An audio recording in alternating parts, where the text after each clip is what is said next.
Hi guys, welcome back to my channel. അപ്പോൾ ഇന്ന് നമ്മൾ ചെയ്യാൻ പോകുന്നത് തിയാര ഓർ ഫ്ലവർ റീത്താണ്. അതിന് ഫസ്റ്റ് ഓഫ് ഓൾ നമ്മൾ ലൈറ്റ് കളറിൽ ഒരു സർക്കിൾ വരയ്ക്കുക. ദെൻ ഞാനിവിടെ എടുത്തിരിക്കുന്നത് ഒരു മജന്ത മിക്സ്ഡ് ആയിട്ടുള്ള ഒരു അക്രിലിക് പെയിൻ്റാണ്. ഇപ്പോൾ ലോക്ക്ഡൗൺ ആയതുകൊണ്ട് നമുക്ക് വേറെ പെയിൻ്റൊന്നും വാങ്ങാനൊന്നും പറ്റില്ല, അപ്പം ഉള്ളത് വെച്ചിട്ടാണ് ചെയ്യുന്നത്. അക്രിലിക് പെയിൻറ്റിൻ്റെ കേസിൽ നമുക്ക് ഒരുപാട് 50% എപ്പോൾ വാട്ടർ യൂസ് ചെയ്യാൻ പറ്റില്ല. സോ കുറച്ച് വാട്ടർ മിക്സ് ചെയ്ത് വേണം ചെയ്യാൻ.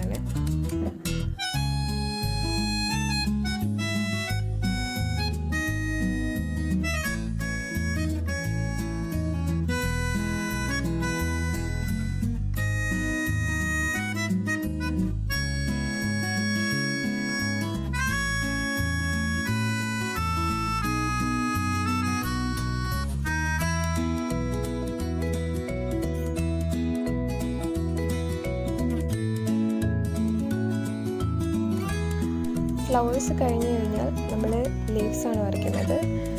ആൻഡ് ഇവിടെ ഞാൻ എടുത്തിരിക്കുന്നത് ഒരു ഗ്രീൻ ഷെയ്ഡാണ്, കുറച്ച് ബ്ലാക്ക് മിക്സ് ചെയ്താണ് എടുത്തിരിക്കുന്നത്. ഫസ്റ്റ് നമ്മൾ ലൈറ്റ് കളറിൽ, അതായത് കുറച്ച് വാട്ടർ മിക്സ് ആയിട്ടുള്ള ഒരിതിൽ കുറച്ച് ലീവ്സ് വരയ്ക്കുക.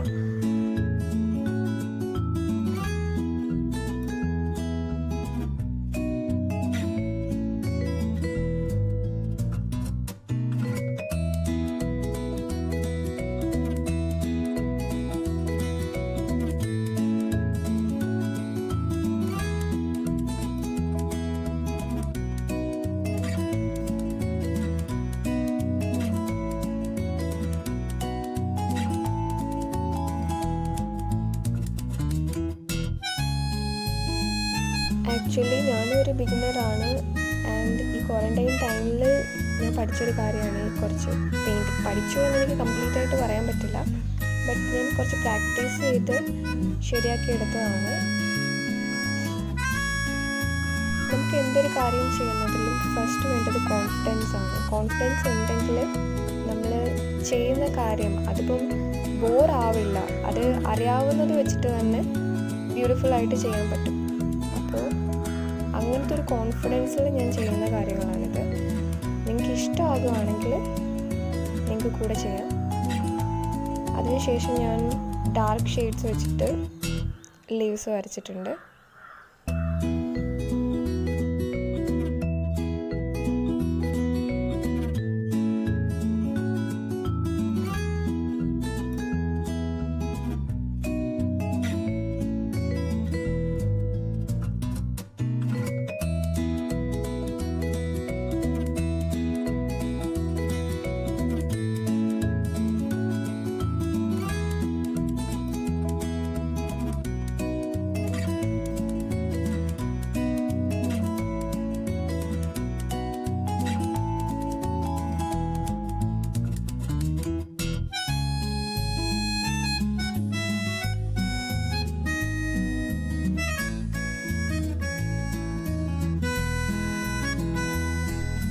ഇനി ഞാൻ കുറച്ച് ബഡ്സ് വരയ്ക്കുകയാണ്.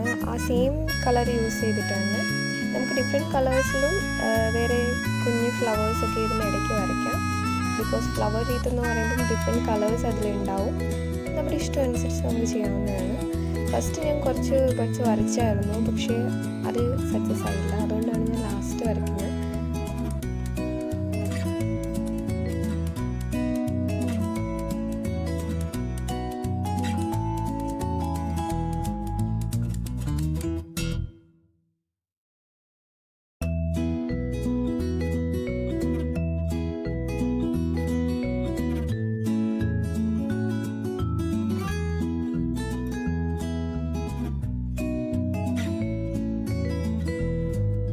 അപ്പോൾ ഫ്ലവർ റീത്ത് ഇവിടെ കംപ്ലീറ്റ് ആയിട്ടുണ്ട്. ഇത് നിങ്ങൾക്ക് ഇഷ്ടമാവുകയാണെങ്കിൽ ലൈക്ക് ചെയ്യുക, സബ്സ്ക്രൈബ് ചെയ്യുക. കുറച്ചും കൂടി നന്നാക്കാൻ വേണ്ടിയിട്ട് ഞാനതിൽ കോട്ടൊക്കെ എഴുതിയിട്ടുണ്ട്. ഇത് നമുക്ക് കാർഡ്സിൽ ഒക്കെ വയ്ക്കാൻ ഇങ്ങനെ ചെയ്തിട്ട് നമുക്ക് വെക്കാം. അപ്പോൾ താങ്ക് യു ഗൈസ്.